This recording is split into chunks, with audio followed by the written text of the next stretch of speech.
વીજપોલ મુદ્દે એક તરફ ખેડૂતો આકરા પાણીએ છે, આંદોલન છે અને તેની વચ્ચે સરકાર હવે એક્શનમાં છે. કેબિનેટ બેઠક બાદ પ્રવક્તા મંત્રી જીતુ વાઘાણીએ મહત્વપૂર્ણ વાત કહી છે. આપણે કહી દઉં કે ગુજરાતમાં છેલ્લા કેટલાક સમયથી વીજપોલ નાખવા મુદ્દે ખેડૂતોનું આંદોલન સતત તેજ બની રહ્યું છે. આ આંદોલનને લઈને આજે મળેલી કેબિનેટ બેઠકમાં કેટલીક મહત્વની અને ગંભીર ચર્ચાઓ થઈ.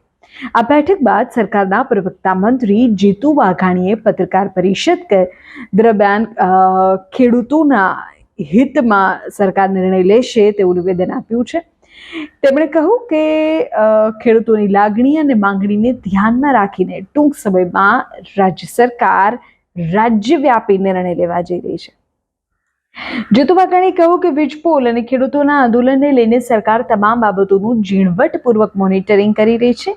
ખેડૂતો તરફથી અલગ અલગ માંગણીઓ સરકાર સુધી પહોંચી છે. સરકાર આ મુદ્દે અગાઉ પણ અનેકવાર બેઠકો કરી છે અને ખેડૂતો સાથે વિગતવાર ચર્ચા થઈ છે.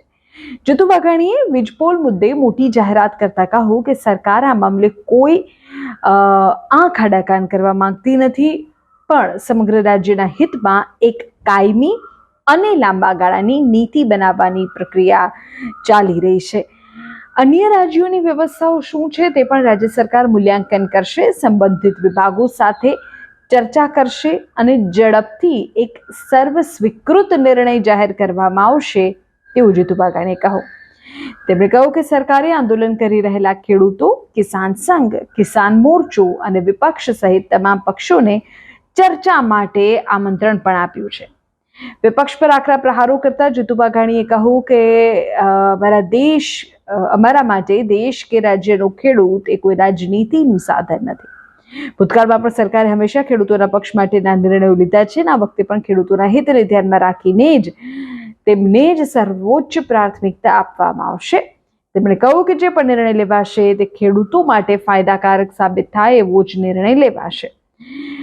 તો સરકારે તો ખુલ્લું આમંત્રણ આપી દીધું છે કે ખેડૂતો ચર્ચા માટે આગળ આવે અને એમ પણ કહી દીધું છે કે સરકાર અન્ય રાજ્યોની પણ વ્યવસ્થાનું મૂલ્યાંકન કરી રહી છે અને એક સર્વસ્વીકૃત રાજ્યવ્યાપી નિર્ણય લેવા જઈ રહી છે.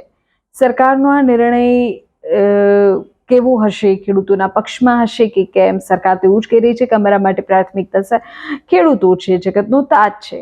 હવે ખેડૂતો જે આંદોલન કરી રહેલા તમામ સંઘો છે, જે આંદોલન કરી રહેલા ધરતીપુત્રો છે, તેઓ સરકારના પ્રવક્તા મંત્રીના આ નિવેદનને કઈ રીતે લે છે તે આગામી દિવસોમાં જોવું રહ્યું અને ખેડૂતોની સમસ્યાનો હલ સરકાર કઈ રીતે લાવે છે એ પણ જોવું રહ્યું.